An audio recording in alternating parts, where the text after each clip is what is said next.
teman-teman, subscriber setia channel spesial horor yang selalu Mimin bangga-banggakan. Satu lagi, sebuah cerita horor dari akun Twitter @bristory yang berjudul Hantu di Perkantoran Jakarta. Akan segera Mimin bawakan buat kalian semua. Buat kalian yang sudah penasaran, langsung saja selamat menyimak kalau masih berani. Namaku Seno, berkantor di bilangan Jalan Tendean, Jakarta. Peristiwa yang akan aku ceritakan ini terjadi sekitar tahun 2018 yang lalu. Di satu malam pada hari kerja. "Val, aku sholat dulu ya. Kamu belum mau balik kan?" Tanyaku ke Valdi yang duduk persis di depan namun memunggungi. Iya, masih belum beres kok ini," jawab Valdi dengan mata tetap melihat monitor. Ya sudah, mendengar itu, aku lantas melangkah menuju lift turun ke basement untuk sholat isya. Sudah jam 8 lewat, lantai 5 sudah nyaris kosong. Hanya tinggal aku, Valdi, dan Pak Hendro security. Di dalam lift, aku juga sendirian. Benar-benar sudah sepi. Kantorku, ya begini. Jam 6 sore hampir seluruh karyawan sudah pulang, kecuali yang memang masih ada pekerjaan yang harus diselesaikan. Seperti aku dan Valdi kali ini. Lantai lainnya juga begitu. Sudah sepi semua. Aku tahu karena lift yang aku tumpangi langsung meluncur turun ke basement tanpa berhenti. Sesampainya di bawah, aku langsung menuju musola, berwudu, lalu sholat isya. Sama juga, musola juga sudah sepi. Sama sekali tidak ada orang. Setelah selesai sholat, aku merebahkan tubuh sebentar, meluruskan tulang punggung dan melemaskan otot yang kaku karena seharian bekerja. Tidak lama, mungkin hanya setengah jam saja di musola.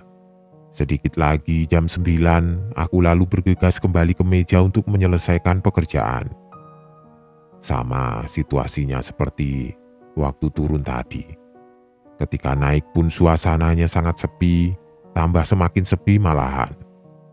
Gerakan lift ke atas menimbulkan suara yang bila siang hari tidak akan kedengaran. Tanpa hambatan, aku langsung sampai di lantai 5. Keluar dari lift, aku berpapasan dengan Pak Hendro. "Mas Seno, gantian saya sholat dulu sebentar ya," begitu katanya. "Iya Pak, silahkan," jawabku. Kemudian aku masuk ruangan. Ruanganku ini cukup besar dan lapang. Ruang kerja untuk sekitar 30 orang. Ruang besar yang bentuknya memanjang dipenuhi oleh meja-meja kerja dan komputer. Ketika aku sudah di dalam, sebagian lampu sudah mati. Hanya 2 atau 3 lampu yang masih menyala, ruangan menjadi redup. Aku juga melihat Valdi masih duduk di kursinya tapi dalam posisi menunduk. Kami berdua duduk di paling pojok ruangan. Mejaku berjarak 2 meja di belakang Valdi. Mejaku juga tepat berada di depan ruang meeting, ruangan berdinding kaca. Dengan begitu, aku bisa melihat ke dalam dengan leluasa. Walaupun sudah gelap, tapi aku masih bisa melihat ke dalam ruang meeting dengan bantuan sedikit cahaya dari luar dan juga pintunya terbuka pula. "Belum beres, Val?" tanyaku ketika sedang persis lewat di samping meja Valdi yang sedang menundukkan kepala di atas kedua belah tangannya di atas mejanya. Valdi tidak menjawab. Sepertinya dia lagi istirahat sebentar, begitu pikirku dalam hati. Aku lalu duduk dan kembali melanjutkan pekerjaan, tidak berani menegur Valdi lagi. Karena sepertinya dia kecapean sampai tertidur di mejanya. Setelah itu, aku benar-benar larut. konsentrasi dan fokus menyelesaikan laporan yang harus diserahkan besok pagi. Kemudian, sekitar jam 9:30, konsentrasiku pecah ketika tiba-tiba terdengar suara pintu lift terbuka. Tidak lama muncul Pak Hendro di pintu ujung ruangan. "Aman Mas Seno?" Pak Hendro." "Kirain siapa Pak?" "Aman Pak, aman," jawabku. "Mas, saya ke pos bawah dulu sebentar ya, nanti balik lagi," ucapnya. "Oh iya Pak, kami sebentar lagi pulang kok," jawabku lagi. Percakapan selesai. Lalu Pak Hendro masuk lift dan turun menuju ke basement. Kembali, aku dan Valdi sendirian di lantai ini. Cuma aku sendirian sih, karena sejak tadi Valdi tertidur di mejanya. Ya sudah, aku melanjutkan bekerja. Tidak terasa, sudah jam 10 lewat. Sudah larut, tapi untunglah pekerjaanku sudah selesai semua. Setelah meregangkan badanku sebentar, aku mulai membereskan meja dan barang-barang bersiap untuk pulang. Sementara itu, Valdi masih saja tidur di mejanya. "Val, balik yuk, aku sudah beres nih." Aku coba membangunkannya. Tapi Valdi tetap bergeming, tidak bergerak, sepertinya nyenyak sekali tidurnya. Ya sudah, aku lanjut beberes berniat akan membangunkannya nanti setelahnya. Setelah selesai beberes, ketika baru berniat untuk berdiri lalu mendekati Valdi, tiba-tiba ponselku berbunyi. Ada pesan WA masuk. Tentu saja, aku lebih memilih untuk membuka ponselku dulu sebelum pergi meninggalkan meja. Benar, ada pesan masuk lalu aku membacanya. Kemudian aku terdiam, termenung sebentar. Coba mencerna pesan WA yang baru saja selesai aku baca. Jantung mulai berdegup kencang. Aku terdiam, duduk bersandar, bingung harus berbuat apa. Pesan WA itu ternyata dikirim oleh Valdi. Isi pesannya adalah, "Bro, kamu masih di kantor kan? Komputerku sudah mati belum sih? Tadi aku buru-buru sekali pulangnya sampai lupa mematikan komputer. Kalau masih hidup, tolong matikan ya bro." Begitu isinya. Sambil tangan gemetaran, aku lantas menjawab pesan WA itu. "Komputer kamu, monitornya sudah mati kok Val. Memang, kamu cabut kapan? Kok aku tidak tahu?" tanya aku. "Aku balik pas kamu ke sholat tadi. Istriku nelpon nyuruh pulang cepetan. Kenapa memangnya?" Aku tidak menjawab lagi, lalu perlahan memasukkan ponsel ke dalam tas. Ternyata Valdi sudah pulang, meninggalkan kantor sejak jam 8. Lantas, siapa yang sedang duduk menunduk di mejanya dari tadi? Laki-laki itu mengenakan kemeja putih persis seperti yang dikenakan oleh Valdi tadi. Posisinya menunduk seperti tertidur. Di tengah kekalutan, tiba-tiba terdengar lagi suara lift terbuka. Aku menatap pintu ruangan di kejauhan. Siapa yang datang? Pak Hendro kah? Semoga benar dia. Beberapa belas detik setelah suara lift, akhirnya aku melihat sosok yang sepertinya baru saja keluar dari dalam lift. Ternyata bukan Pak Hendro security, tapi orang lain.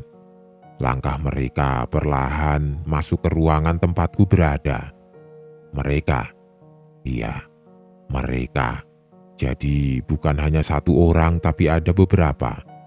Aku yang berada di paling sudut belakang ruangan hanya bisa diam sambil terus memperhatikan siapakah mereka yang sedang melangkah masuk ruangan. Setelah aku perhatikan lebih seksama lagi, ternyata mereka 3 orang, 2 laki-laki dan 1 perempuan. Semuanya berpakaian layaknya pekerja kantoran. Yang laki-laki mengenakan kemeja putih dan berdasi, yang perempuan mengenakan jas wanita berwarna gelap. Aku masih belum bisa melihat wajah mereka dengan jelas karena lampu ruangan sudah redup, tapi satu yang pasti, mereka berjalan ke arahku, menuju ke mejaku. Langkah mereka sangat pelan, berjalan terus mendekat.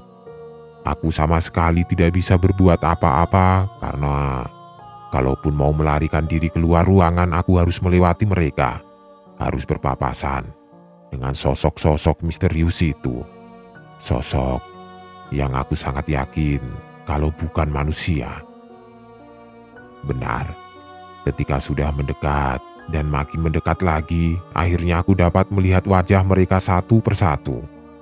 Laki-laki yang berjalan paling depan terlihat berumur sekitar 50 tahun, berkumis dengan rambut nyaris tertutup uban seluruhnya.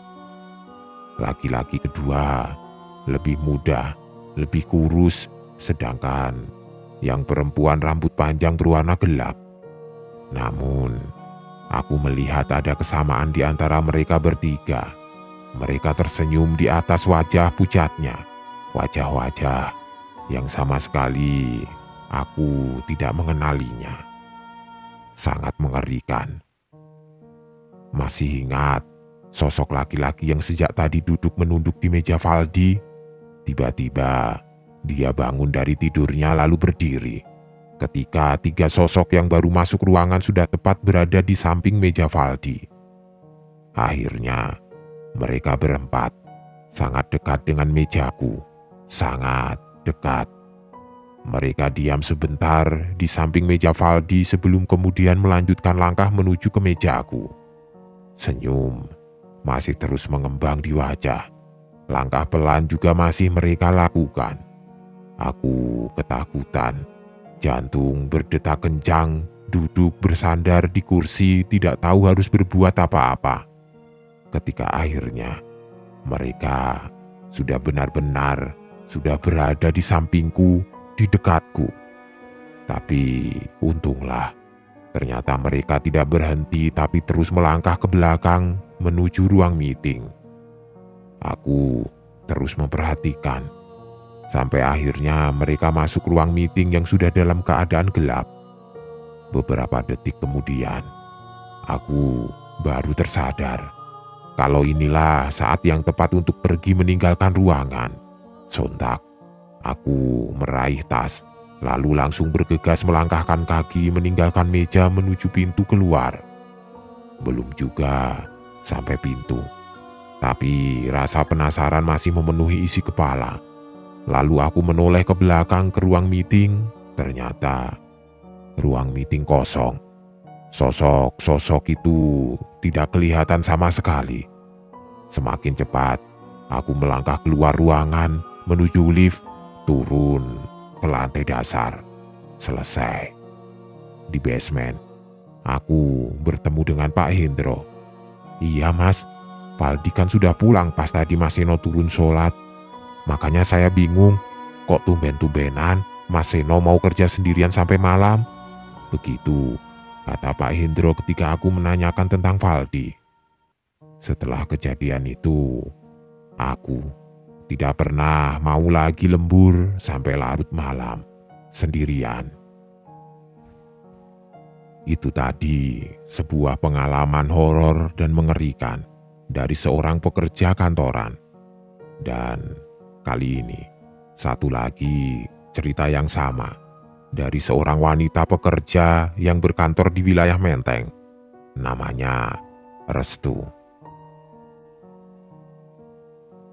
Namaku Restu, wanita pekerja yang berkantor di wilayah Menteng tidak jauh dari Taman Menteng.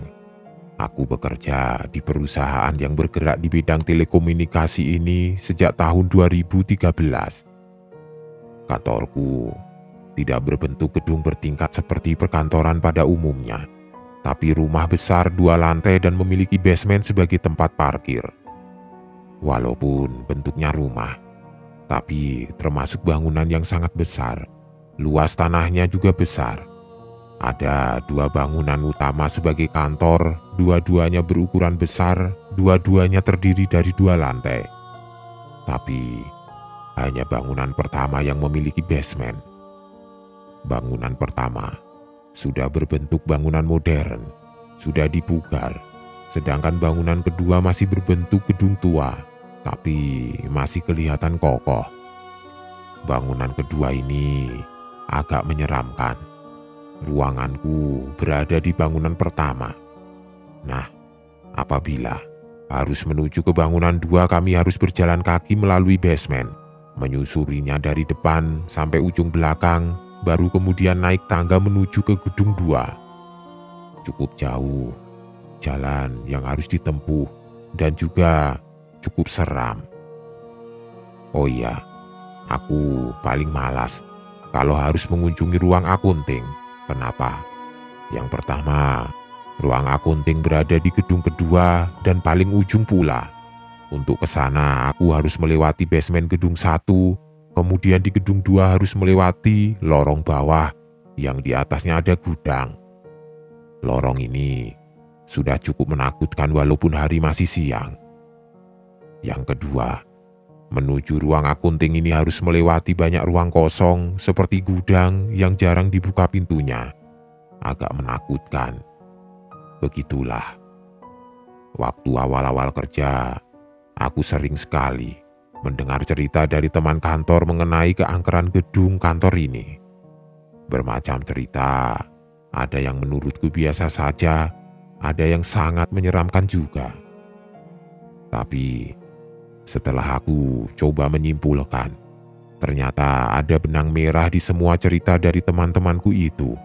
Ada satu kesamaan dari yang mereka ceritakan. Nyaris semuanya pernah melihat atau minimal merasakan kehadiran sosok perempuan berambut panjang. Namun, warna pakaiannya berubah-ubah. Kadang merah, kadang putih. Ada juga beberapa teman yang pernah melihat sosok ini sedang mengenakan topi khas perawat di kepalanya. Perawat? Iya, perawat. Waktu itu, setelah hampir 1 tahun bekerja, sama sekali aku belum pernah merasakan hal-hal seram seperti yang dialami oleh beberapa teman. Apalagi melihat sosok hantu perawat perempuan. Belum pernah. Sampai akhirnya, seiring berjalannya waktu dan load pekerjaan semakin banyak, aku jadi sering sekali harus kerja lembur sampai malam atau malah harus datang pagi-pagi sekali sampai kantor. Iya, akhirnya aku merasakan dan mengalami semuanya. Kejadian seram di kantorku di Bilangan Menteng. Aku lupa waktu itu hari apa.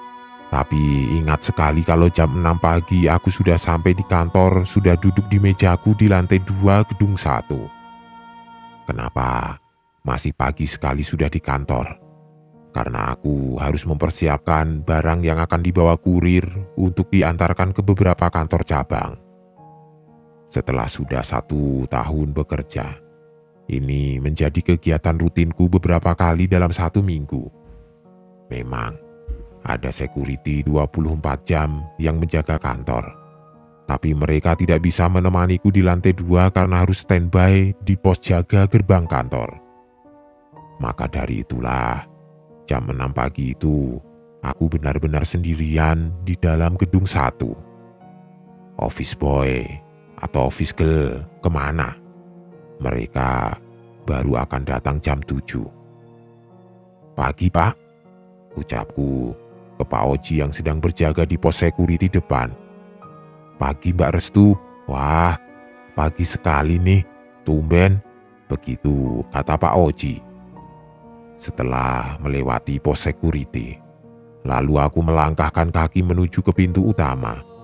Di dalam, tentu saja lobi masih kosong, belum ada siapa-siapa. Setelahnya aku melangkah menuju tangga ke lantai 2. Dalam perjalanan menuju tangga, aku harus melewati lorong panjang yang kanan kirinya ada ruang kerja staf lantai 1.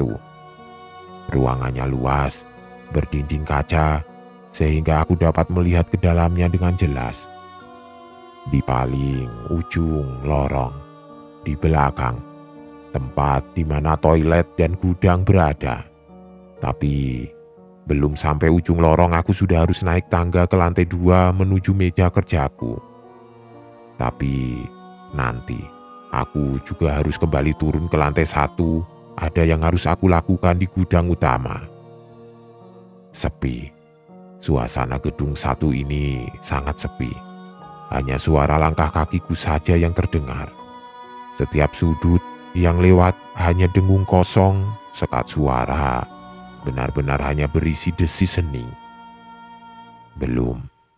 Aku belum merasakan keanehan apa-apa. Di kepalaku hanya berputar memikirkan pekerjaan yang harus aku lakukan ketika sudah sampai di meja. Setelah selesai menaiki tangga, aku sampai di lantai 2. Sama, lantai 2 juga masih sangat sepi. Hanya beberapa lampu saja yang dibiarkan menyala. Aku tidak ada waktu untuk menyalakan semua lampu, lantas membiarkan saja semua seperti itu. Singkatnya, setelah berada di meja, aku langsung mengerjakan pekerjaan. Tapi ternyata hanya sekitar 15 menit saja duduk di depan komputer. Setelah itu, aku harus turun lagi ke lantai 1 menuju ke gudang. Lantai 2 masih kosong melompong ketika memperhatikan sekitar. Lantas aku langsung melangkah keluar ruangan menuju ke tangga. Lagi-lagi, hanya suara langkah kakiku saja yang kedengaran. Tidak ada suara lain. Tapi sebentar, sepertinya aku mendengar sesuatu. Ketika sudah dekat tangga, ternyata aku mendengar suara langkah kaki. Dapat kupastikan kalau itu bukan suara kakiku. Langkah kaki yang sepertinya sedang menuruni tangga menuju ke lantai 1. Tak, tak, tak, tak. Begitu suaranya. Aku langsung mempercepat langkah coba mengejar sang empunya langkah kaki di depanku itu. "Mbak Juni?" Aku memanggil nama salah satu office girl. Aku pikir bisa saja itu suara sepatu Mbak Juni. Tapi tidak ada jawaban. Lalu aku melangkah menuruni tangga, sementara suara langkah kaki di depan masih saja kedengaran. Akhirnya, aku sampai juga di ujung tangga di lantai 1. Persis di depan tangga, ada lorong panjang. Ke kanan menuju gudang dan toilet, ke kiri menuju lobi dan pintu utama. Sempat beberapa detik aku memperhatikan lorong itu. Ke kanan dan ke kiri. Kosong, sama sekali tidak ada siapa-siapa. Suara langkah kaki yang tadi pun tidak kedengaran lagi. Ya sudah, aku lalu melangkah menuju gudang di belakang. Panjang lorong yang harus aku tempuh untuk sampai gudang sekitar 20-25 meter. Cukup jauh, tapi mau tidak mau harus menyusurinya walau gelap. Sesampainya di ujung, aku berbelok ke kiri, letak di mana gudang berada. Pintu gudang masih tertutup dan terkunci. Lalu aku membukanya. Setelah sudah berada di dalam, aku menyalakan lampu kemudian menuju meja komputer. Aku akan memeriksa ketersediaan barang di komputer itu. Posisi komputer menghadap pintu keluar. Di sebelah pintu ada lemari besar yang bagian depannya terbuat dari kaca.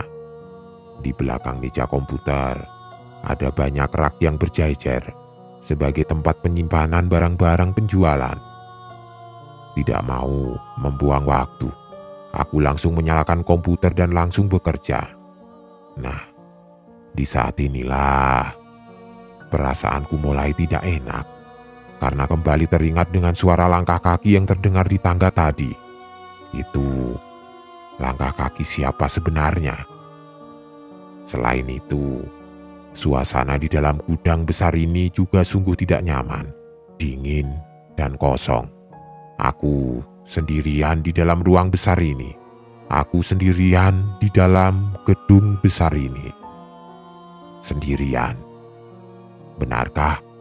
Perasaan semakin tidak enak karena merasa kalau sepertinya aku tidak sendirian. Tapi walaupun begitu, aku masih coba untuk tidak menghiraukan Aku lanjut menyelesaikan pekerjaan. Sampai akhirnya, aku tidak bisa menyangkal perasaanku lagi ketika aku melihat sesuatu. Ada yang menarik perhatianku. Kalau aku perhatikan, ada sesuatu di lemari kaca besar yang ada di hadapan. Dari lemari kaca ini, aku dapat melihat barisan rak besar yang ada persis di belakang aku duduk. Kenapa bisa begitu? Karena kaca yang ada di lemari dapat memantulkan pemandangan di belakang. Tidak perlu menoleh. Dari pantulan lemari kaca, aku dapat melihat kalau ternyata ada sosok yang sedang berdiri memperhatikan.